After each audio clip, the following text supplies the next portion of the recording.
American working class کے ساتھ 80s کے بعد سے ہونا شروع ہوا پچھلے 4 دہائیوں میں کہ ڈونلڈ ٹرمپ اس کی ایک کڑی ہے اور اس کی نمائندگی کرتے ہیں. 50% انڈسٹریل پروڈکشن تھی دنیا کی، وہ امریکہ میں ہو رہی تھی، اور دنیا کا سب سے بڑا کریڈیٹر بھی امریکہ تھا. وہ کہتے ہیں بڑا اچھا ہوا ہے ٹرمپ جو ہے وہ آ گیا ہے، اب دنیا کے اندر حالات بہتر ہو جائیں گے. کچھ لوگ بڑے خوش ہیں، بائی دی وے کچھ لوگ بڑے پریشان ہیں. کچھ ایلیٹس ہیں، فائنینشلائزڈ ایلیٹس ہیں جو کنٹرول کر رہی ہیں ساری پولیٹیکل پارٹیز کو، ڈیموکریٹس کو بھی، ریپبلکنس کو بھی. اس میں پھر کنسپیریسی تھیریز بھی آ جاتی ہیں. لیکن ادھر ہمارے پی ٹی آئی کے دوست بڑے خوش ہیں، وہ کہتے ہیں کہ جی یہ کمبخت ڈیموکریٹک پارٹی نے جو ہے نا اس کی وجہ سے خان صاحب جیل کے اندر ہیں، تو یہ بائیڈن ہارا ہے، ہم بڑے خوش ہیں، شاید ٹرمپ آ کے کچھ بہتر کر دے. تو اس پہ بھی کچھ روشنی ڈالیں. وہ آپ کا دشمن نہیں ہے. آپ کا دشمن جو ہے وہ سامنے جو لڑکی نے حجاب پہنا ہوا ہے، وہ آپ کو تباہ کر رہی ہے. السلام علیکم خواتین و حضرات، میں تیمور رحمان، ڈاکٹر عمار علی جان حاضر ہیں دا ریڈ روم میں. امریکہ کے اندر الیکشن ختم ہو چکا ہے اور آپ نے خبر سن لی ہوگی کہ ڈونلڈ ٹرمپ صاحب دوبارہ سے الیکشن جیت گئے ہیں. اور یہ امریکن پنڈٹس اور میڈیا والے کہہ رہے ہیں کہ ایک بہت بڑا کم بیک ہے، کیونکہ کسی کا یہ خیال نہیں تھا کہ جب ڈونلڈ ٹرمپ کو شکست ہوئی کہ وہ اس طرح سے واپس آ جائیں گے امپیچمنٹ کے باوجود اور ان کے خلاف جو کیسز ہیں ان سب چیزوں کے باوجود. تو آپ کے ساتھ آج شیئر کرنا چاہیں گے کہ ہمارے اعتبار سے، ہمارے نقطہ نظر سے ڈونلڈ ٹرمپ کی جو کامیابی ہے اس کے پیچھے نہ صرف وجوہات کیا ہیں مگر اس کے نتیجے میں آگے کیا ہونے جا رہا ہے، اور مزید یہ کہ امریکہ کی جو اپنی تاریخ ہے اور جو اپنی پولیٹیکل اکانومی ہے اس کے اندر یہ جو سیاسی کامیابی ہے اس کو ہم کس نقطہ نظر سے دیکھتے ہیں. تو ڈاکٹر عمار علی جان، آپ ہی سے بات چیت شروع کرتے ہیں کہ میرا خیال ہے کہ 1945 سے لے کے 1970 تک امریکہ کے اندر بڑی زبردست گروتھ اور بڑی ڈیولپمنٹ ہوئی کینزین ماڈل کے حوالے سے. اس کے بعد یہ ماڈل جو ہے وہ توڑ پھوڑ کا شکار ہوا، جس طرح پوری دنیا کے اندر نیو لبرلزم رائج ہوا، تو بلکہ اس کی شروعات تو امریکہ سے ہی ہوئی جب رونلڈ ریگن صاحب آئے. تو اس کے نتیجے میں امریکن ورکنگ کلاس کے حوالے سے کیا ہوا، اور کیا آپ سمجھتے ہیں کہ یہ جو امریکن ورکنگ کلاس کے ساتھ 80s کے بعد سے ہونا شروع ہوا پچھلے 4 دہائیوں میں کہ ڈونلڈ ٹرمپ اس کی ایک کڑی ہے اور اس کی نمائندگی کرتے ہیں؟ بالکل آپ نے ٹھیک بات کی ہے کہ 1945 کے بعد جو 50% انڈسٹریل پروڈکشن تھی دنیا کی، وہ امریکہ میں ہو رہی تھی، اور دنیا کا سب سے بڑا کریڈیٹر بھی امریکہ تھا. 73 کے اندر کرائسس آیا، فائنینشیل کرائسس ایک بہت بڑا، اور اس میں جو کارپوریشنز تھی امریکی، انہوں نے فیصلہ کیا کہ جی ہم نے امریکہ سے نکل کے ان ممالک میں جانا ہے جہاں پہ چیپ لیبر ہو، جہاں پہ سستے میں انہیں لیبر مل جائے. اور یہ ڈی انڈسٹریلائزیشن امریکہ کی وہاں سے شروع ہوتی ہے. اگر آپ یہ دیکھیں جو مڈ ویسٹرن اسٹیٹس ہیں، مشیگن ہے، وسکانسن ہے، اس طرح کے اور اسٹیٹس، یہاں پہ بڑے انڈسٹریل ٹاؤنز ہوتے تھے. یہ سارے انڈسٹریل ٹاؤنز ختم ہو گئے، یہاں پہ یونینز ہوتی تھی، یونینز ختم ہوگی. اس کو کہا جاتا ہے mutilation of the working class. ایک ورکنگ کلاس کی میوٹیلیشن ہوئی ہے وہاں پہ. اور ایک بدقسمتی سے جو ڈیموکریٹس ہیں، جو کہ ورکنگ کلاس کی پارٹی تھی، جب روزویلٹ کے ٹائم پہ جب انہوں نے نیو ڈیل دی تھی ورکنگ کلاس کو 1930 کی دہائی میں، وہ ورکرز کا دفاع نہیں کر سکے، وہ انڈسٹری کا دفاع نہیں کر سکے، وہ فیکٹریز کا دفاع نہیں کر سکے. اور آہستہ آہستہ ہوتے ہوتے یہ ہوا ہے کہ امریکہ جو ہے بنیادی طور پہ ایک فائنینشلائزڈ ملک بن گیا ہے. فائنینشیل ایلیٹس وہاں بہت طاقتور ہیں، جو وال اسٹریٹ میں ہیں، یا آپ کو سلیکان ویلی میں نظر آتا ہے کہ بڑی بڑی کارپوریشنز. لیکن جو انڈسٹریل بیس ہے امریکہ کی، وہ پچھلے 50 سالوں سے ڈکلائن میں ہے. اور ابھی تو ایک رپورٹ آئی ہے پچھلے دنوں جو کہہ رہی ہے کہ چین اس وقت تقریباً دنیا کی مینوفیکچرنگ میں تقریباً 40% حصہ اس کا ہو چکا ہے. سو ایک بہت بڑا ٹیکٹونک شفٹ آ رہا ہے. اور ٹرمپ جو ہے بیونڈ دا ہیڈ لائنز، یہ ایک بہت بڑے ٹیکٹونک شفٹ کی علامت ہے امریکہ کے اندر بھی. اور اس میں دو میں چیزیں مزید اس پہ زور دوں گا 1 منٹ میں. لیکن گلوبلی بھی جو ڈکلائن آ رہا ہے امریکہ کا، جو 45 کے بعد ایک بہت بڑی، حالانکہ بائی پولر ورلڈ تھی، لیکن جو انڈسٹریل پاور تھی سب سے بڑی وہ امریکہ تھی. اور 91 کے بعد تو لوگوں نے کہا کہ اب تو یونیپولر ورلڈ ہے. That world is melting away in front of our eyes. اور جو اندرونی امریکہ کے اندر اس وقت انتشار ہے وہ بھی اس کی ایک عکاسی کرتا ہے. اور وہ کیا ہے، بنیادی طور پہ لوگوں کو لگ رہا ہے کہ کچھ ایلیٹس ہیں، فائنینشلائزڈ ایلیٹس ہیں، جو کنٹرول کر رہی ہیں ساری پولیٹیکل پارٹیز کو, ڈیموکریٹس کو بھی, ریپبلکنس کو بھی. اس میں پھر کنسپیریسی تھیریز بھی آ جاتی ہیں, لیکن کنسپیریسی تھیریز کے اندر وہ کسی نہ کسی حقیقت کی طرف ہمیشہ پوائنٹ کر رہی ہوتی ہیں, چاہے وہ بالکل ایک فینٹاسٹیکل ایک بنا رہی ہوتی ہیں چیز. لیکن یہ جو آئیڈیا تھا کہ یار باقی واشنگٹن کے اندر ٹیکنوکریٹس گورنمنٹس کو ہینڈل کر رہے ہیں اور ساری پالیسیز جو ہیں وہ یا بینکرز بنا رہے ہیں یا بڑے بڑے آپ کی کارپوریشنز بنا رہی ہیں, تو ڈیموکریسی تو پھر نام کی رہ گئی. اس کے خلاف ریوولٹ ہمیں نظر آیا 2016 میں دونوں پارٹیز کے اندر. اگر ٹرمپ لوگ کو یاد ہے, لوگ برنی سینڈرز بھول جاتے ہیں کہ لیفٹ کی طرف سے بھی ڈیموکریٹک پارٹی کے اندر سوشلزم کے نام پہ جو گالی سمجھا جاتی تھی امریکہ میں, اس کے نام پہ ایک بہت بڑی تحریک چلی. ڈیموکریٹک پارٹی نے پوری ایک سازش کے تحت برنی سینڈرز کو روک دیا. ریپبلکن پارٹی والوں نے کوشش کی, وہ روک نہیں سکے.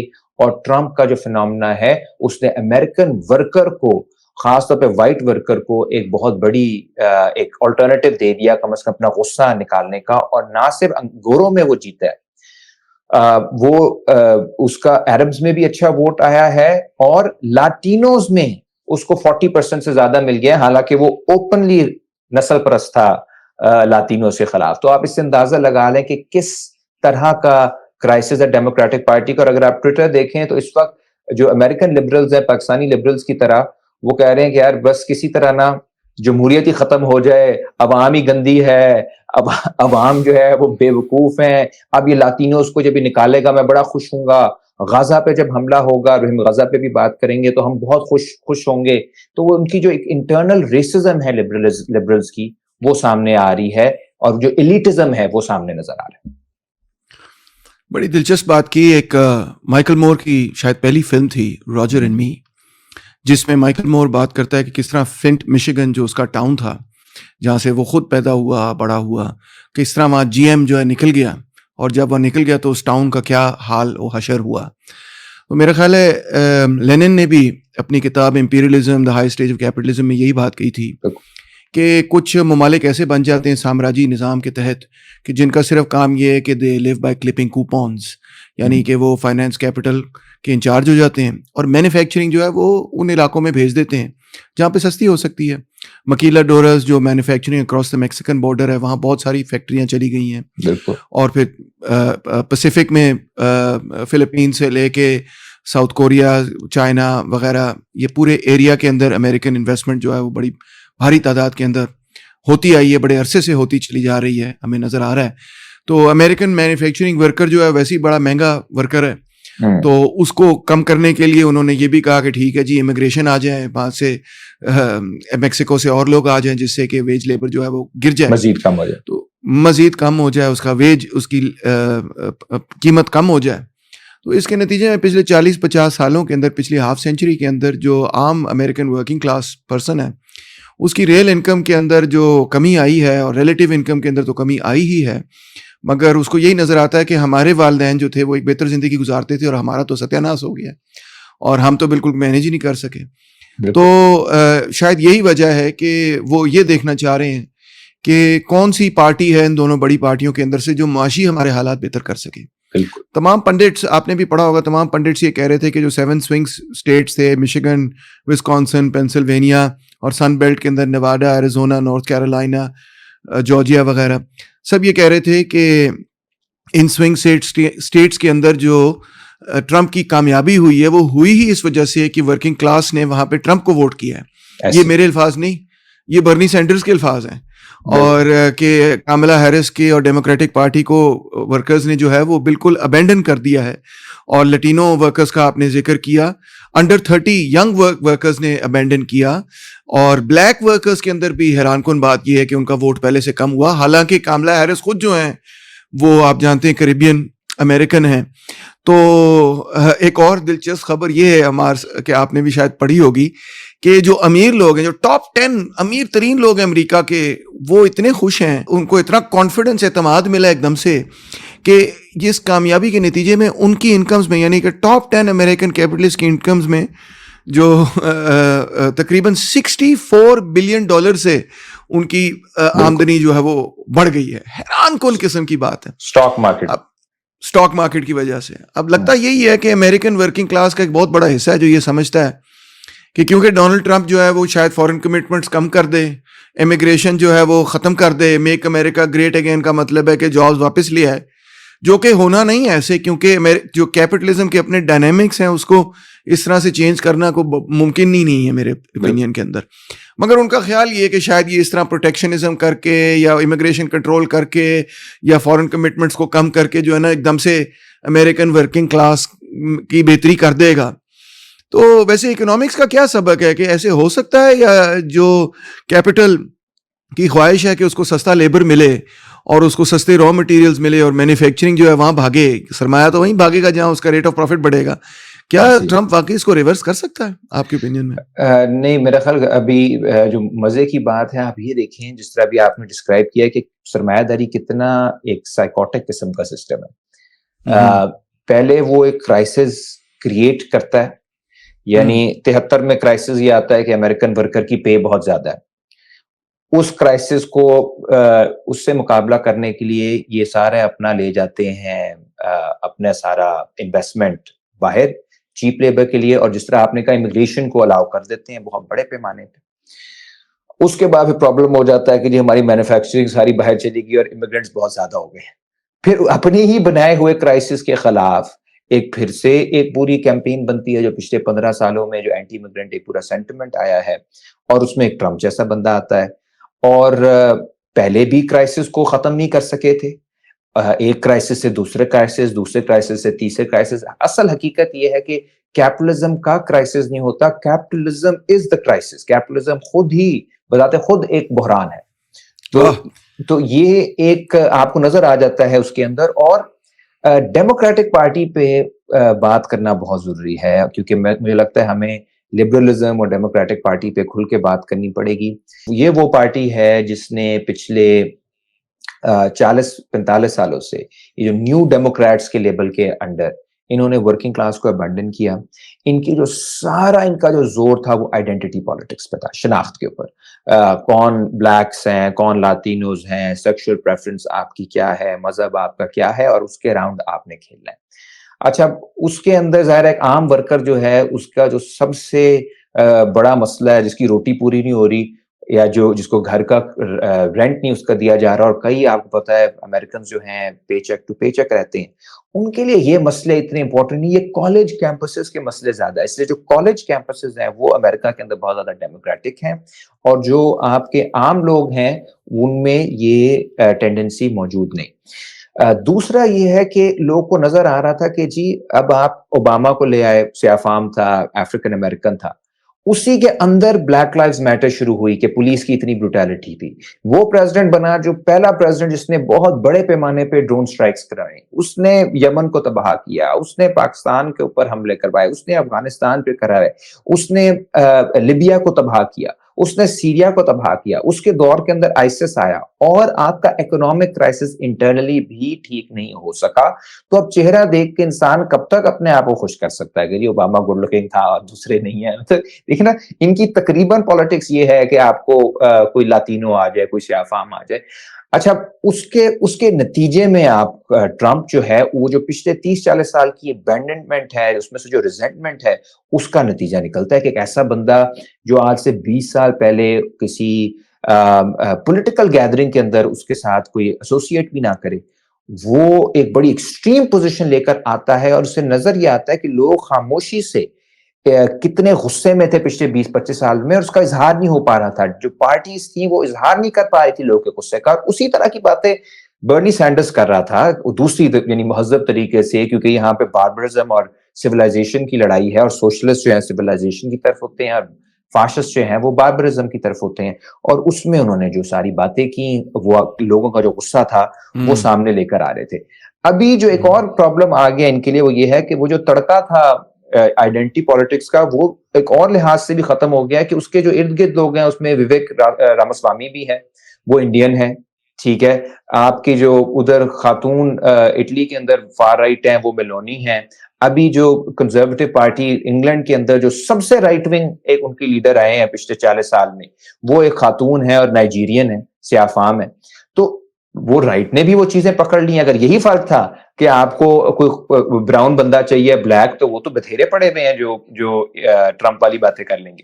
تو یہ سارا جو تھا, آئی تھنک یہ جو ایک امپورٹنٹ چیز ہوئی ہے کہ ماضی میں ہوتا تھا کہ جو پروگریسو تھے ان کی طرف سے بڑے آئیڈیاز آ رہے ہوتے تھے, وہ بتا رہے ہوتے تھے کہ جی اب ہم نے دنیا کو ایسے چینج کرنا ہے, اکانومی اس طرح چینج کرنی ہے, پالیٹکس, اور کنزرویٹوز روک رہے ہوتے تھے کیونکہ وہ کنزرو کی بات کر رہے ہوتے تھے.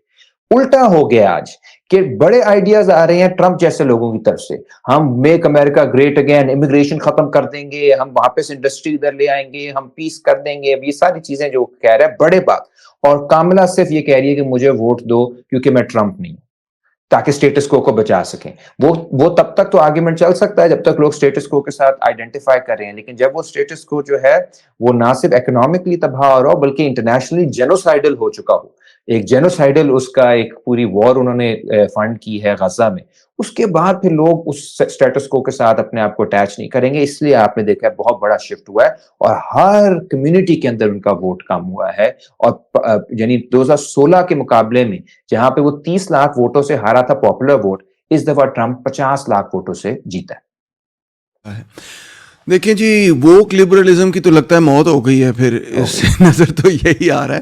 بہت اچھی بات. مگر صحیح, مگر یہ تو شناخت کی سیاست ہے. اول تو یہ بائیں بازو کی سیاست تھی نہیں, یہ اگر ہم اس کو غور سے دیکھیں تو شناخت کی سیاست میں ہمیشہ دائیں بازو ہم سے آگے ہی رہے ہیں, کیونکہ آخرکار یہ شناخت کی ہی سیاست تھی جس کو ہم ریسزم کہتے ہیں. وائٹ سپریمیسزم بھی ایک شناخت کی سیاست تھی, وائٹ مینز برڈن بھی ایک شناخت کی سیاست تھی. صرف فرق یہ تھا کہ وہ شناخت جو تھی وہ قابض طبقے کی یا قابض لوگوں کی, قوموں کی شناخت وغیرہ ہوتی تھی. پیٹریارکی بھی فرینکلی شناخت کی ہی سیاست تھی. تو یہ شناخت کی سیاست میں کبھی بھی ہم تو زیادہ آگے تھے ہی نہیں, ہمیشہ تھا ہی رائٹ آگے فرینکلی اسپیکنگ. مگر جہاں ووک لبرلزم تباہ ہوا تو وہاں ساتھ ساتھ لبرلزم کا اوور آل بھی بہت بڑا کرائسس نظر آیا ہے, کیونکہ جو بڑا آئیڈیا لبرلزم کا تھا وہ تھا ہی یہ ووک ہونے کا آئیڈیا اور آئیڈینٹی پالیٹکس کا آئیڈیا, کہ کس طرح سے جو otherwise right wing identity politics تھی اس کو ایک قسم کی لبرل آئیڈینٹی پالیٹکس کے اندر تبدیل کرنا. یہی سب سے بڑا آئیڈیا تھا پچھلے میں کہوں گا 10-15 سالوں کا جو کہ لبرلزم نے جنریٹ کیا, اور وہ تو بالکل فلاپ ہوتا ہوا نظر آیا. کیونکہ جہاں ایک طرف وہ اتنی انکلوژن کی بات کرتے ہیں کہ اس کو بھی انکلوڈ کریں گے, اس کو بھی انکلوڈ کریں گے, دوسری طرف غزہ کے اندر اور تھرڈ ورلڈ کے اندر جنرلی جو انہوں نے پالیسیز اپنائی ہیں اس کو انکلوسیو کہنا تو بہت ہی دور کی بات, وہ تو سوسائٹیز کو تباہ کرتی چلی گئی ہیں. تو اس کے ساتھ ساتھ اگر ہم یہی دیکھیں کہ ایک طرف یہ ایک عجیب و غریب قسم کا ووک لبرلزم جو اب بالکل ایکسپوز ہو چکا ہے میرا خیال ہے بری طرح سے, ایک جینوسائیڈ میں کمپلیسٹ بھی نظر آتا ہے اور اوپر سے ورکنگ کلاس سپورٹ کو بھی لوز کرتا ہوا نظر آتا ہے, اور جو فنڈامنٹل اور بیسک کانٹرڈکشنز ہیں, مسائل ہیں, ان کو حل کرتا ہوئے بھی نظر نہیں آتا. اور دوسری طرف ہمیں وہ رائٹ ونگ قسم کے آئیڈیاز نظر آتے ہیں جو یہ کہتے ہیں کہ سارا مسئلہ جو ہے وہ تو امیگرینٹس کی وجہ سے پیدا ہو رہا ہے, نہ کہ وہ یہ سمجھائیں جس طرح برنی سینڈرز سمجھا رہا ہے کہ امیگرینٹس کی وجہ سے نہیں پیدا ہو رہی, یہ تو اسٹرکچر آف کیپٹلسٹ ڈیولپمنٹ کا حصہ ہے کہ اس نے ورکنگ کلاس کو جو ہے نا وہ تو گرا کے رکھنا ہے, اس نے ویج کو وہاں کاسٹ آف پروڈکشن کے لیول پہ ہی رکھنا ہے, اسے بڑھنے ہی نہیں دینا کبھی بھی. تو یہ بات سینڈرز وغیرہ کرتے ہیں, مگر جو وہ ہیں وہ تو یہی کہیں گے کہ جی یا تو یہودیوں کی غلطی ہے, یا پھر وہ میکسیکنز کی غلطی ہے, یا پھر بلیکس کی غلطی ہے, یا پھر لیٹینوز کی غلطی ہے, یا کسی نہ کسی اور کی غلطی ہے کہ وہ ہمارے ملک میں آگے انہوں نے تباہی وغیرہ کر دی. مگر دلچسپ بات ہماری یہ بھی ہے اس کے ساتھ ساتھ کہ وہ ہمارا ایک رائٹ ونگ کنزرویٹو قسم کا بندہ ہے جس کا نام ہے بین شپیرو. بڑے شوق سے وہ یہ کہتا ہے facts don't care about feelings, facts don't care about feelings, بڑے شوق سے یہ کہتا ہے. اب جو کینڈیڈیٹ جیتا ہے ہمارا, اس کے بارے میں دی اکانومسٹ نے ایک فیکٹ چیکنگ ڈیٹا سٹارٹ کیا, اور انہوں نے یہ کیلکولیٹ کیا کہ جب ڈونلڈ ٹرمپ صاحب جو ہیں وہ اقتدار میں تھے تو انہوں نے 13,700 سے زیادہ جھوٹ بولے. فیکچولی انکریکٹ باتیں کی. یہ ان کا اپنا ڈیٹا ہی انہوں نے پبلش کیا, یہ باقاعدہ انٹرنیٹ پہ سرکولیٹ کر رہا ہے, ان کی میگزین میں پبلش ہوا, سب نے پڑھ لیا ہوگا. اب دلچسپ بات یہ ہے کہ بین شپیرو صاحب کو یہ بتانا پڑے گا, بین شپیرو صاحب feelings also don't care about facts. جتنا مرضی ڈونلڈ ٹرمپ جو ہے وہ فیکٹس کو وائلیٹ کرے, جو فیلنگز ہیں وہ یہ ہیں کہ بھئی اکانومی کے بارے میں کچھ نہیں کیا جا رہا, جو اکانومی میں بات کرے گا ہم اس طرح چلیں گے. ہر پنڈت بھی یہی کہہ رہا ہے, ہر میگزین بھی یہی کہہ رہی ہے کہ the reason کہ کاملا ہیرس ہاری ہے اس کی وجہ یہ کہ ڈونلڈ ٹرمپ نے اسٹریٹ اینڈ نیرو اپنی وہ ساری گیم چلائی ہے کہ میں اکانومی ٹھیک کروں گا. جبکہ کاملا ہیرس نے کہا میں ابارشن کا مسئلہ ٹھیک کروں گی, میں وہ کر دوں گی, میں یہ کر دوں گی. She was all over the place, اور اکانومی پہ کوئی زیادہ فوکس نہیں تھا. اور لوگ ہمیں مارکسسٹوں کو کہتے ہیں کہ جی آپ بڑے اکنامک ریڈکشنسٹ ہیں, اور روزانہ ہمیں ایسی ایویڈنس ملتی ہے کہ عام لوگوں کے لیے جو اکنامک کویشچن ہے, روٹی روزی کا سوال ہے, آخر کار وہ بہت زیادہ اہمیت رکھتا ہے. یہ نہیں کہ وہی صرف اہمیت رکھتا ہے, یہ تو ہم نے کبھی بھی نہیں کہا, مگر اس میں تو ہمیں کوئی شک نہیں ہونا چاہیے کہ آخر کار اگر لوگوں کے پاس روٹی روزی نہیں ہوگی, بچے اسکول نہیں جائیں گے, والدین کے پاس ہیلتھ کیئر نہیں ہوگا, آپ کے پاس ہیلتھ انشورنس اگر آپ امریکن ہیں نہیں ہوگی, تو یار آبویسلی سب سے پہلا سوال آپ کے ذہن میں یہ ہوگا کہ میرے حالات کب بہتر ہوں گے, باقی چیزیں تو دیکھی جائیں گی. تو دوستو یہ ہے صورتحال. اب ہمار اس پہ بھی تھوڑی سی روشنی ڈالیں کہ ہمارے کچھ پاکستانی دوست بڑے خوش ہو رہے ہیں, بڑے ہی خوش ہیں. وہ کہتے ہیں بڑا اچھا ہوا ہے, ٹرمپ جو ہے وہ آ گیا ہے, اب دنیا کے اندر حالات بہتر ہو جائیں گے. کچھ لوگ بڑے خوش ہیں بائی دی وے, کچھ لوگ بڑے پریشان ہیں. مثال طور پہ آج میں بی بی سی پہ پڑھ رہا تھا کہ زیلنسکی بڑا پریشان ہے, اور یوکرینینز بھی بڑے پریشان ہیں, کیونکہ ڈونلڈ ٹرمپ نے کچھ جگہ یہ بھی کہا کہ میں تو 24 گھنٹے کے اندر یہ جنگ ختم کر دوں گا, ایسی کی تیسی ہے, میں نے یوکرینینز کو کچھ بھی نہیں دینا. تو دوسری طرف جو ہے وہ ادھر ہمارے پی ٹی آئی کے دوست بڑے خوش ہیں. وہ کہتے ہیں کہ جی یہ کمبخت ڈیموکریٹک پارٹی نے جو ہے نا, اس کی وجہ سے خان صاحب جیل کے اندر ہیں, تو یہ بائیڈن ہارا ہے, ہم بڑے خوش ہیں, شاید ٹرمپ آ کے کچھ بہتر کر دے. تو اس پہ بھی کچھ روشنی ڈالیں کہ بین الاقوامی اعتبار سے, چلے پاکستان پہ تو بات ہوتی رہے گی, یوکرین پہ بھی ہوتی رہے گی, بٹ اوور آل بین الاقوامی اعتبار سے کیا ڈونلڈ ٹرمپ کے آنے کے نتیجے میں امریکن کیپٹلزم کے جو امپیریٹیوز ہیں, ان کی پولیٹیکل اکانومی سے جو پیدا ہوتے ہیں, وہ تبدیل ہو جائیں گے؟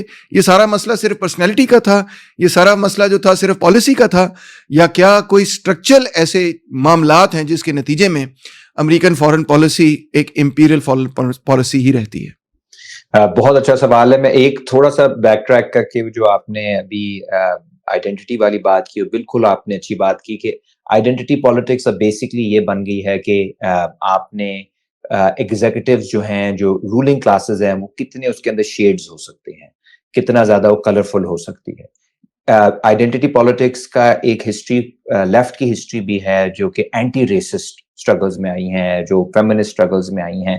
وہ سوشلسٹ یا کمیونسٹ اس لیے تھے کیونکہ وہ شروعات ان کی بے شک ہوتی تھی کہ جی سیاہ فام لوگوں کے ساتھ زیادتی ہو رہی ہے, عورتوں کے ساتھ ان کو حقوق نہیں مل رہے, امیگرینٹس کو رائٹس نہیں مل رہے, لیکن وہ اس کو لنک کرتے تھے سرمایہ داری کے ساتھ. تو آپ سٹارٹ تو آپ ظاہر اپنی امیجیٹ, اگر کوئی آپ افریقن امریکن ہو اور کوئی گورا آپ کو سڑک پہ آپ سے بدتمیزی کرتا ہے یا پولیس والا بدتمیزی کرتا ہے, آپ کی آئیڈینٹی جو ہے, کیونکہ ایک زخم ہوتا ہے شناخت بنیادی طور پہ, تو ایک وہ زخم جو ہے وہ ابھرے گا اور وہ آپ کے لیے پرائمری چیز بن جائے گی. یہ پارٹیز کا کام ہوتا ہے کہ اس کو آپ نے کس طرف لے کے جانا ہے. اور جو 1920s 30s کے اندر سب سے بڑی اینٹی ریسسٹ یہاں پہ لڑائیاں ہوئیں, اس میں communist party of U S A نے کلیدی کردار ادا کیا تھا. اب جو ڈیموکریٹک پارٹی کا سٹائل ہے وہ یہ ہے کہ آپ نے چند لوگوں کو پکڑ کے ان کو اپنے ساتھ ایلیٹس کے اندر شامل کر لینا ہے اور ان کو فیس بنا دینا ہے, یعنی کہ جس کو ٹوکنزم کہا جاتا ہے. ٹوکنزم. اور جو ٹرمپ ہے وہ اس سے اپوزٹ ہے. اس کا یہ ہے کہ آپ نے, جس طرح آپ نے کہا کہ اسکیپ ووٹنگ کرنا ہے, قربانی کا بکرا بنانا ہے, کہ اصل ایشو جو ہے وہ یہ بڑی بڑی کارپوریشنز نہیں, اصل مسئلہ جو ہے وہ گوگل, امیزون اور یہ نہیں, ملٹری انڈسٹریل کمپلیکس نہیں, اصل مسئلہ وہ جو ایک بیچارہ غریب امیگرینٹ ہے جو کئی دن کا سفر کر کے اپنی فیملی کے ساتھ ٹیکسس پہنچا ہے یا ایریزونا پہنچا ہے, وہ آپ کی نوکری چھین رہا ہے. وہ جو کھربوں ڈالر, ٹریلینز آف ڈالرز پڑے ہوئے ہیں آپ کے سارے بینک اکاؤنٹس میں فورن, جنہوں نے ٹیکس جس کے اوپر نہیں دیا, انہوں نے ٹیکس کو بچانے کے لیے ٹیکس ہیونز میں پیسہ رکھا ہوا ہے, چاہے وہ پاناما میں ہو, چاہے کہیں اور پہ ہو, وہ آپ کا دشمن نہیں ہے. آپ کا دشمن جو ہے وہ سامنے جو لڑکی نے حجاب پہنا ہوا ہے, وہ آپ کو تباہ کر رہی ہے. سو یہ ایک ڈیفلیکشن کا ایک پورا ایک معاملہ ہوتا ہے جو ہمارے ادھر امریکہ میں ہم نے اس دفعہ دیکھا ہے. But on the other hand جو آپ کا یہ ہے انٹرنیشنلی, آپ نے 100% ٹھیک بات کی. پاکستان میں بھی دوستوں سے بات کرنا بڑا مشکل ہو جاتا ہے کیونکہ ان کا خیال تھا کہ یہ الیکشن جو ہے شاید ٹرمپ روز سوچ رہا ہے کہ میں ڈیالا کے لیے کیا کر سکتا ہوں, کیا نہیں کر سکتا. وہ ایسا نہیں ہے. ان کا ایک دیکھیں, انہوں نے تو الیکشن کے اندر عربس کے لیے انہوں نے کیا ہے ریچ آؤٹ, مشیگن میں, باقی جگہوں پہ. پاکستان کو تو اس نے نام ہی نہیں لیا نا, سال پہلے لیا تھا ایک دفعہ, اور اس کے بعد اس نے نام ہی لیا. پاکستانی اچھل رہے تھے. اصل ایشو یہ ہے, دو چیزیں. ایک یہ کہ امپیریلزم جو ہے اور اس پہ ہم کبھی کوئی شو بھی کریں گے, وہ جس طرح آپ نے آلریڈی کہا ہے, وہ کوئی احساسات یا جذبات یا پالیسی, ایون پالیسی تک نہیں ہے. امپیریلزم, سامراج جسے ہم کہتے ہیں, وہ ایک اسٹرکچرل نیسیسٹی ہے سرمایہ داری نظام کی. اگر سرمایہ داری نظام نے چلنا ہے تو اس کو چیپ ریسورسز چاہیے, اس کو چیپ لیبر چاہیے, اس کو لینڈ چاہیے, اس کو ملٹری ڈومیننس چاہیے, اس کو پولیٹیکل ڈومیننس چاہیے. اب یہ ساری چیزیں اگر آپ نے کرنی ہیں تو پھر آپ کو کوئی بھی شخص آئے پاور میں, وہ یہ تو ضرور کہہ سکتا ہے کہ میں ادھر ایسکیلیٹ کروں گا, ادھر ڈی ایسکیلیٹ کروں گا ایک ریجن میں, یہ پالیسی چوائسز ہو سکتی ہیں. لیکن الیکٹ ہونے کے بعد وہ یہ نہیں کہہ سکتا کہ آج آپ نے مجھے ایمپائر کا پریزیڈنٹ الیکٹ کیا, because America is an empire, اور میں آج ایمپائر کو ڈیزالو کر رہا ہوں. ایسا تو نہیں ہو سکتا. ایمپائر کی اپنی ایک نیسیسٹیز ہیں. 800 ملٹری بیسز ہیں امریکہ کی, امریکہ کے باہر. پھر آئی ایم ایف ہے, پھر ورلڈ بینک ہے. ابھی امریکہ کے لیے سب سے بڑا پرابلم کیا ہے؟ وہ ہے ایک ملک, اور وہ ہے چین. نہ پاکستان امپورٹنٹ ہے, نہ مڈل ایسٹ امپورٹنٹ ہے. ایکچولی اسرائیل سے بھی اس وقت امریکہ تھوڑا سا اریٹیٹڈ ہے. جو ایکسپینشن ہو رہی ہے اسرائیلی وار کی مڈل ایسٹ میں, وہ ایک ڈسٹریکشن ہے امریکہ کے لیے. چین جو ہے وہ آرٹیفیشل انٹیلیجنس سے لے کر ہر ٹیکنالوجی کے اندر مقابلہ کر رہا ہے امریکہ کا. And this is the first time that any non European power is actually competing with the US اور with any western power پچھلے 250 سالوں کے اندر. تو یہ بڑی امپورٹنٹ بات ہے, یہ ہسٹورک شفٹ ہو رہا ہے. تو کاملا اور ٹرمپ کا بنیادی فرق یہ تھا ڈیموکریٹس کا, کہ ڈیموکریٹس کا خیال ہے کہ ایک پورا ایکسس ہے جس میں چین ہے, جس میں روس ہے, جس میں ایران ہے, جس میں نارتھ کوریا ہے, دیگر ممالک ہیں, اور اس سارے ایکسس کو ہم نے ہرانا ہے, شکست دینی ہے. اور یوکرین اس کی ایک کڑی ہے کہ یوکرین میں ہمارا جیتنا بہت ضروری ہے, کیونکہ اس کے ذریعے ہم پوٹن کو ہرا سکتے ہیں, اور پوٹن ہار گیا تو کل کو چین بھی کمزور ہو جائے گا, ایران بھی کمزور ہو جائے گا. ٹرمپ کا تھوڑا سا ڈفرنٹ ہے. ٹرمپ کا خیال ہے کہ امریکہ یوکرین سے بہتر ہے کہ وہ امریکہ روس کے ساتھ تعلقات ٹھیک کرے, اور پوٹن کے ساتھ ٹرمپ کو لگتا ہے تعلقات بہتر کر کے اس کے ذریعے ہم چین کو کمزور کر سکیں گے, چین کا کولیشن ہم توڑ سکیں گے. تو سوچ وہی ہے. انڈیا کے ساتھ رشتے بہتر کرنے کی بھی سوچ وہی ہے, روس کے ساتھ اگر بہتر ہوتا ہے اس کی بھی وہی سوچ ہے, اور اگر نارتھ کوریا کے ساتھ بھی بہتر کرنے کی کوشش کرتا ہے ٹرمپ جو پہلے کر رہا تھا, اس کی بھی سوچ ہے اسی طرح چائنا کو آئسولیٹ کیا جائے. سو جو اوور آل اسٹریٹجی ہے that is one of hegemony, one of domination. اور پاکستان کا اس میں سارا رول جو ہے وہ یہ نہیں ہے کہ کون جو ہے وہ گڈ لکنگ ہوگا یا تقریریں اچھی کرے گا انگریزی میں, یہ ان کے لیے سوال نہیں. ان کے لیے ایک کوشچن ہوگا, کون امریکہ کے ساتھ مل کے چین کے خلاف ایک جہاد 2.0 کرنے کے لیے تیار ہے, جیسے ہم نے افغانستان کے ساتھ کیا تھا, جو خٹک صاحب نے بھی ہمارے شو پہ بہت تفصیل سے بتایا. That is there basic question. اسی فریم ورک کے اندر آپ کی جو اسٹیبلشمنٹ ہے, آپ پاکستان کی بھی کھیلے گی, اور جو امریکن ایک پورا ایک امپیریل ورلڈ بھی ہوگا وہ بھی یہی ہوگا. جان میرشائمر کی جو تھیوری ہے اور جو انالیسس ہے پچھلے 10-20 سالوں کا, وہ بڑا انسٹرکٹیو ہے اس چیز میں, کیونکہ وہ یہ کہتا ہے کہ بجائے اس کے کہ جو امریکن ہیجیمنی کے کو قائم کرنے کے لیے جو اسٹریٹجی اپنائی گئی ہے, ایکچولی اس کا وہ کہتا ہے کہ اسی کے نتیجے میں بلکہ یہ ساری قوتیں اکٹھی ہو گئی ہیں. مثال کے طور پہ چین اور روس کی جو دوستی, یوکرین وغیرہ, اور پھر نارتھ کوریا. اب تو یہ بھی رپورٹ آئی ہے, آپ نے پڑھی ہوگی, کہ نارتھ کورین ٹروپس جو ہیں انہوں نے رشیا کے ساتھ نہ صرف ڈیفینس پیکٹ کیا ہوا ہے بلکہ وہ وہاں پہنچے ہوئے ہیں جی, وہ ان کے ساتھ لڑ رہے ہیں. اچھی بات. اور اس طرف امریکہ کا یہ خیال تھا کہ جو رشیا کا روبل ہے اس کو ربل بنا دیں گے, مگر وہ سارا جو سلیک ہوا, جو سینکشنز وغیرہ لگے اور جو اتنے سارے پیسے وہ کھا گئے, اور بلینز آف ڈالر رشیا کے جو انہوں نے ضبط بھی کر لیے, تو وہ سارے کا سارا سلیک جو ہے وہ چین نے اٹھا لیا. انہوں نے کہا ٹھیک ہے جی, اگر یورپ آپ سے تیل نہیں خریدتا, یورپ آپ سے چیزیں نہیں خریدتا, تو ہم خرید لیتے ہیں. اور روس کے اندر بھی بہت بڑا چینج اس سینس میں آیا کہ جو پرو ویسٹرن اور جو ویسٹرن انویسٹمنٹس تھیں, جو ویسٹرن بزنسز تھیں, یا جو پرو ویسٹرن بزنسز تھیں, بلکہ پیوٹن نے ان کو نیشنلائز کر دیا. وہ نیشنلائزیشن کی طرف چلے گئے کہ بھائی ٹھیک ہے یہ ہمیں چاہیے ہی نہیں. تو ان اے سرٹن سینس. اور اب اسرائیل کا جو حملہ ہے اس میں چین جس طرح سے چل رہا ہے کہ پہلے انہوں نے سعودی عربیہ ایران کی دوستی کروائی اور پھر یونائٹڈ نیشنز کے اندر اینڈ سو آن جو اس نے پوزیشن لی اس پورے مسئلے پہ, تو وہ تو ایکچولی مسلمان دنیا کے لیے تو بڑا اٹریکٹیو لگ رہا ہے کہ ہمیں تو اس بلاک کے ساتھ ہونا چاہیے, اس بلاک کے ساتھ تو ہونا ہی نہیں چاہیے, کیونکہ وہاں تو اسرائیل جو ہے وہ تو فلسطینیوں کو تباہی کر رہا ہے, تو ہمیں کیا ضرورت پڑی کہ ہم اس اسرائیل کے ساتھ الائن ہو جائیں. تو ان اے سرٹن سینس امریکہ کی اپنی پالیسی جو ہے ایسی رہی ہے کہ وہ ایک قسم کی سیلف فلفلنگ پروفیسی رہی ہے کہ وہ بلاک تھا نہیں جو انہوں نے خود اپنے ایکشن سے بنوا دیا بلاک, کیونکہ انہوں نے اپنی ہیجیمنی کے پیچھے جو دوڑے تھے اس کے اندھا دھند جس طرح سے وہ دوڑے ہیں اس میں تباہی ہی پیدا کی ہے. دیکھیں جن ملکوں کے اندر انہوں نے انٹرونشن کی ہے ان کا کیا حال ہے. افغانستان میں سمجھتا ہوں 20 سال ان کی حکومت ابھی بھی وہ چھوڑ کے گئے ہیں تو وہ تو پیچھے ڈارک ایجز میں ہی ہے. اسی طرح عراق کا بھی ستیہ ناش کیا, اچھا بھلا ملک ہوتا تھا, اتنی ترقی کیا کرتا تھا, وہاں سیکٹیرینزم ایسی اتنی بڑی لیول پہ ابھرا ہے کہ جس کی حد صاحب کوئی نہیں.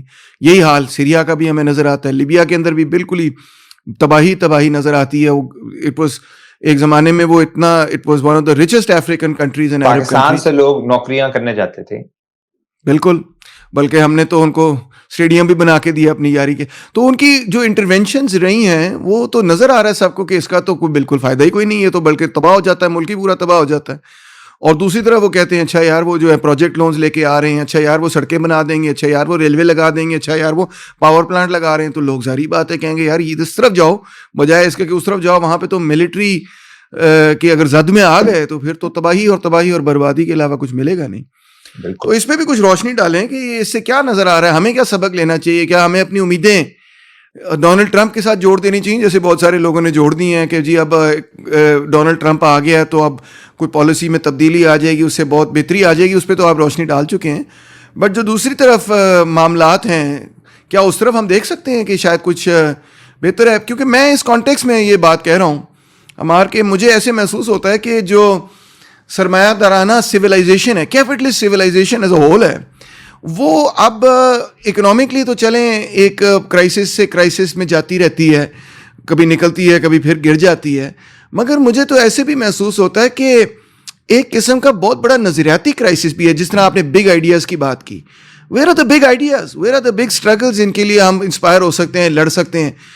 ایک دنیا کی سب سے ایڈوانس کنٹری جہاں کی یونیورسٹیاں اتنی زبردست یونیورسٹیاں ہیں, میں بھی وہاں سے پڑھا ہوں, میرا خیال ہے آپ بھی وہاں سے پڑھے ہیں, امریکہ سے نہیں پڑھے تو چلے انگلینڈ سے پڑھے ہیں, اور آپ کو اندازہ تو ہے نا کہ کیا وہاں پہ ہوتا ہے کیا نہیں ہوتا. امریکن یونیورسٹیز کتنی کیا کوالٹی ایجوکیشن ہے ان کی, some of the best in the world. تو ایسی ایڈوانس کنٹری, دنیا کی سب سے زیادہ ہسٹری کی سب سے زیادہ ایڈوانس کنٹری, جہاں ایجوکیشن کی بھی انہوں نے ہر حد پار کی ہوئی ہے, اتنی زبردست MIT, ہارورڈ وغیرہ, اسٹینفرڈ, پرنسٹن, یہ تو آئیڈیلز ہیں سب کے دنیا کے. وہاں پہ اس ملک میں جو دنیا کا سب سے ترقی یافتہ ملک ہے, اس ملک کے سیاستدان یہ ہیں آپ کے سامنے. یہ سب سے بڑی جو ہے نا مجھے حیران کن بات لگتی ہے, جہاں اتنے بڑے بڑے انٹلیکچوئلز, ٹاپ انٹلیکچوئلز پیدا ہوئے ہیں. نوم چومسکی کو چھوٹا نام ہے, میں کہتا ہوں 20th سینچری کا سب بڑے ناموں کے اندر اس کا شمار ہوتا ہے. وہاں پہ سیاست میں یار کیسے عجیب و غریب قسم کے لوگ آئے پڑے امریکہ کے اندر. میں تو حیران ہوتا ہوں دیکھ کے. تو مجھے محسوس ایسے ہوتا ہے کہ سیاست کے اندر اب عقل, فہم, سوچ, منطق, تحقیق, ان چیزوں کی کوئی اہمیت نہیں. اصل میں اہمیت جو ہے نا وہ صرف اب پیسے کی, شومن شپ کی رہ چکی ہے, اسپیکٹیکل کی رہ چکی ہے. اور اس وجہ سے مجھے محسوس ہوتا ہے کہ نہ صرف ایک معاشی بحران بلکہ ایک قسم کا نظریاتی بحران بھی مجھے نظر آتا ہے کہ where are the inspiring ideas for the rest of mankind? Is this the best that the political establishment of the United States has to offer? حیران ہوتا ہوں میں تو یہ سوچ. جی آپ دیکھیں ٹرمپ کے بارے میں ان کا مذاق اڑاتے تھے کہ جی یہ اس کی جو وکیبلری ہے کلاس 8 کے بچے والی ہے. حالانکہ 8th میں بھی لوگوں کی زیادہ ہوتی ہے, جو جتنے وہ لفظ استعمال کرتا ہے نا, تو بیچارہ جس طرح بولتا ہے, ریپیٹ کرتا ہے بار بار اپنی ہر بات کو. لیکن اب اس کا مقابلے پہ کون ہے؟ ایک پہلا جو پریزیڈنٹ تھا بائیڈن, اس کا یہ نہیں پتا تھا کہ وہ زندہ ہے یا مر چکا ہے, ٹھیک ہے, تو ایک تقریباً مردہ انہوں نے لا کے اس کے ساتھ ڈیبیٹ میں ڈال دیا. اور دوسری جو کاملا ہیرس ہے, اگین اس کے پاس کوئی آرگومنٹ ہی نہیں ماں سوائے کہ شکر ہے میں یہ تو نہیں ہونا, کم از کم اس لیے ووٹ کروں. So you are absolutely right, there is a huge crisis of ideas, there is a huge crisis of imagination. which I think is the worst kind of crisis, کیونکہ جب آپ کی امیجنیشن ختم ہو جاتی ہے پھر ہوپ ختم ہو جاتا ہے، اور ہوپ اگر ختم ہو جائے تو پھر جو ہے وہ سسٹین اپنے آپ کو کرنا اور لڑنا وہ مشکل ہو جاتا ہے. امریکہ جو ہے it is a society in decline. یہ سارے سمٹمز ہیں کہ ایک امپائر ہے وہ ڈکلائن میں ہے، اس کی انگزائٹیز آف ڈکلائن اتنی زیادہ ہیں کہ اس کو سمجھ نہیں آ رہا کہ کس طرح سے آپ جو ہے اپنے آپ کو ریسرچ کریں انٹرنلی. وہ اس طرح کے کیریکٹرز پروڈیوس کر رہے ہیں جو کہ اکثر ملکوں میں ایون تیسری دنیا کے ممالک میں ایکسیپٹیبل نہ ہو کچھ اس طرح کے کیریکٹرز. اور انٹرنیشنلی ان کی جو پالیسی ہے وہ ایک ڈسٹرکشن والی ہے، جس کا بھی آپ نے بہت خوبصورتی سے ذکر کیا کہ جہاں جہاں گئے ہیں انہوں نے ڈسٹرائڈ وداؤٹ ریکنسٹرکشن. سو آپ اسے ڈیمولیشن اسکواڈ کہہ سکتے ہو. پہلے ایک زمانے میں جب ان کے پاس پیسہ تھا تو یہ مارشل پلان کے ذریعے انہوں نے یورپ ری بلڈ کر دیا، تائیوان کو کھڑا کر دیا، جاپان کو ری بلڈ کر لیا، کوریا کے اوپر انہوں نے پیسہ لگایا. یہ سارے کے سارے by the way cold war کی لینس سے انہوں نے یہ پلاننگ تھی کہ جی ان ملکوں کو طاقتور کیا جائے تاکہ کمیونسٹ ممالک کے خلاف ایک فرنٹ لائن اسٹیٹس ہوں، ملٹریلی بھی اکنامکلی. اب جو ہے جہاں جہاں وہ گئے ہیں 22 سال افغانستان رہ کے آپ واپس طالبان کے حوالے کر کے آ گئے. آپ عراق کے ساتھ آپ نے جس طرح بتایا، لیبیا کے ساتھ، یمن کے ساتھ، سیریا کے ساتھ، مطلب پورا ایک ٹریل آف ڈسٹرکشن ہے جو آپ نے کاز کی ہے پورے اس میں. اور لاطینی امریکہ میں بھی اب جو واحد رشتہ ان کا رہ گیا ہے وہ کبھی مڈورو کی گورنمنٹ وینزویلا میں گرانے کی کوشش کر رہے ہوتے ہیں، کبھی کیوبا کی گورنمنٹ گرانے کی کوشش کر رہے ہوتے ہیں، کبھی بولیویا کی مطلب ان کا ایک ہاسٹائل رہ گیا ہے. اور پہلے کہتے تھے جی lesser of the two evils. اب جو پرابلم ہے جو امریکہ کلیم کر رہا ہے اٹ سیمز لائک وہ کہہ رہا ہے کہ we are the bigger of the two evils, کیونکہ ہم تمہارے ساتھ وہ کریں گے اگر تو ہمارے ساتھ نہ چلے. تو چین بھی کچھ کر نہیں سکے right. So now the argument seems کہ we are not like the lesser of the two evils, we are greater of the two evils. We'll destroy you, we'll send you back to stone age like we did to Libya, Afghanistan, Iraq if you don't join us. So اب تو billing پہ آ گیا. اس کے مقابلے میں ابھی اور کسی اور نے نہیں، ٹرمپ کا اپنا جو وائس پریزیڈنٹ الیکٹو ہے جے ڈی وینس، اس کی ایک ویڈیو بڑی سرکولیٹ کر رہی ہے کہ یار ہم ہر جگہ جا کے بلی کرتے ہیں اور چائنا جا کے ڈیولپمنٹ کرتا ہے، وہ ریلوے بھی بناتا ہے، وہ Interesting. پاورٹی کرتا ہے. اس کی میں آپ کو ویڈیو بھیجوں گا، ہم ہو سکتا ہے چلا دیں اسے شو میں. It's an incredible admission on the part of someone from the U S establishment Establishment. کہ جی چائنا جو ہے وہ ایکچولی ڈیولپمنٹ ماڈل کی طرف جا رہا ہے اور ہم لوگ جو ہیں ہم صرف اور صرف بلی کر رہے ہیں. ہماری ملٹری کیونکہ بہت طاقتور ہے، ابھی بھی چین سے بھی بہت طاقتور ہے، رشیا سے بھی زیادہ طاقتور ہے، لیکن ہم لوگوں کو کچھ دے نہیں سکتے. پاکستان کے ساتھ پچھلے 2 سالوں میں جو کیا ہے، ابھی اگر پرو یو ایس گورنمنٹ تھی یہ کوئی اتنی اینٹی یو ایس گورنمنٹ نہیں تھی. ان کے پرانے تعلقات بھی تھے امریکہ سے، لیکن مطلب آپ نے ذلیل کر دیا. پچھلے وہ رائن گرم نے ایک رپورٹ کیا ہے کہ یار پاکستان مجبور ہو کے چین کی طرف گیا پچھلا سال 1.5 سال پہلے، کیونکہ انہوں نے آئی ایم ایف کے ذریعے جو یہ کنڈیشنلٹیز لگاتے ہیں وہ تو امپاسبل ہے نا. اس میں آپ نے بہت اس پہ سارا کیا ہے کام، وہ تو ہماری اکانومی گرو ہی نہیں کر سکتی. تو آپ پوری تیسری دنیا کی اکانومیز کو سکویز کر کے آپ کہہ رہے ہو کہ جی اب آپ ہمارے لیے نغمے بھی گائیں، آپ ہماری ڈیموکریسی کی تعریفیں بھی کریں. وہ نہیں ہوگا. People are fed up and people are looking for alternatives. And my feeling is and یہ کافی عرصے سے ہم اس شو کے اوپر بات کر رہے ہیں کہ ہمیں پیوٹ اپنا کرنا پڑے گا، ہمیں اپنے آپ کو چینج کرنا پڑے گا. We will have to move towards our region, integration with our region, with Asia. وہ ایکسٹرنل جو ہمیں پیوٹ ہے وہ امریکہ کی جو غلامی ہوئی ہے ہماری پچھلے 70 سال میں، جس طرح انہوں نے ہمارے اسٹیبلشمنٹ کے ذریعے یہاں پہ علاقے کو ملک کو کنٹرول کیا ہے. We need to give that up because that model has failed. اور وہ جو پیوٹ ہے وہ تبھی پاسبل ہوگا جب انٹرنلی ہمارے یہاں پہ پاکستان کے اندر ایک ول آئے گی to develop our industries, to make people central to development rather than the parasitic elites, to make democracy central rather than military dictatorships. اور وہ سارا جو جسے ہم ماضی میں کہتے تھے اینٹی امپیریلزم، یہ اینٹی امپیریلسٹ اسٹرگل جو ہے وہ پاکستان میں آج اس کی بڑی اشد ضرورت ہے، کیونکہ امریکہ ہمیں بتا رہا ہے کہ تاریخ جو ہے وہ لینئر نہیں چلتی. ایسے نہیں ہوتا کہ سارے ملک جو ہیں انہوں نے کل کو ڈیولپ ہو کے امریکہ ہو جانا ہے. تاریخ ریگریشن میں بھی چلتی ہے. ایسا بھی ہوتا ہے کہ امریکہ جو ہے وہ تھرڈ ورلڈ ملک کی طرح بن جائے, اور اس کے جو ریگریشن شروع ہو گئی امریکہ کے اندر, جو آپ اس میں اندر ریئیکشن دیکھ رہے ہو, تو آج تو کوئی بھی نہیں کہے گا کہ یار کاش ہم بھی امریکہ کی طرح ہو جائیں کل. اب تو لوگ پریشان ہیں یورپ کے اندر بھی, باقی جگہوں پہ کہ جو کعبہ تھا آپ کا وہی آپ سے چھین لیا گیا. So people, there is a real crisis of imagination, and we can no longer follow this path of destruction. ہمیں اپنا پاتھ بنانا ہے, ریجنل بنانا ہے, ڈیولپمنٹ کا بنانا ہے, اور وہ جو اینٹی امپیریلسٹ ہے ایک لائن, وہ تبھی کنسسٹنٹلی ہو سکتی ہے, وہ کوئی بورژوا پارٹی نہیں کر سکتی, کیونکہ بورژوا پارٹیز کا ایونچولی انٹرسٹ جو ہے وہ امریکہ کے ساتھ ہے, اور وہ جائیں گے. آج بھی سارے جو ہے وہ دیکھ رہے ہیں کہ امریکہ ہمیں نکلائیں گے, امریکہ ہماری جو ہے ہمیں امریکہ کے ساتھ ڈیل ہوگی. اسٹیبلشمنٹ بھی یہ سوچتی ہے, اینٹی اسٹیبلشمنٹ والے بھی یہی سوچ رہے ہیں. جو واحد کنسسٹنٹ پوزیشن اینٹی امپیریلسٹ ہے ہسٹوریکلی, وہ سوشلسٹوں کی ہے, وہ لیفٹ کی ہے, وہ چین میں بھی لیفٹ کی تھی, وہ کیوبا میں بھی لیفٹ کی تھی, وہ پاکستان میں بھی لیفٹ کی رہی ہے. ہمیں اس کے اوپر ایک پوری پالیٹکس کنسٹرکٹ کرنی پڑے گی کہ اس ریجن میں اپنے آپ کو انٹیگریٹ کریں, ایک ڈیولپمنٹل ماڈل لے کر آئیں, لوگوں کو پرائیورٹائز کریں, and this in our context is called socialism. خواتین و حضرات, آپ نے گفتگو سنی, امید ہے آپ نے بھی کچھ نئی باتیں سیکھی ہوں گی, اور آپ کے ساتھ آپ کو ہم اسی پیغام کے ساتھ چھوڑیں گے کہ ایک بہت بڑا کرائسس آف امیجنیشن ہے, اور اس کرائسس آف امیجنیشن کو اگر کوئی قوت پوری کر سکتی ہے تو وہی قوت کر سکتی ہے پوری جو کہ ایک ایسا پروگرام رکھتی ہے کہ کس طرح سے ہم نے اپنی سوسائٹیز کو اپنے پیروں پہ کھڑا کر کے ان کو ڈیولپ کرنا ہے, اور وہ ہے بائیں بازو کی قوت. دا ریڈ روم سے میں تیمور رحمان اور ڈاکٹر امار علی جان آپ کا شکریہ ادا کرتے ہیں. Thank you so much. Thank you.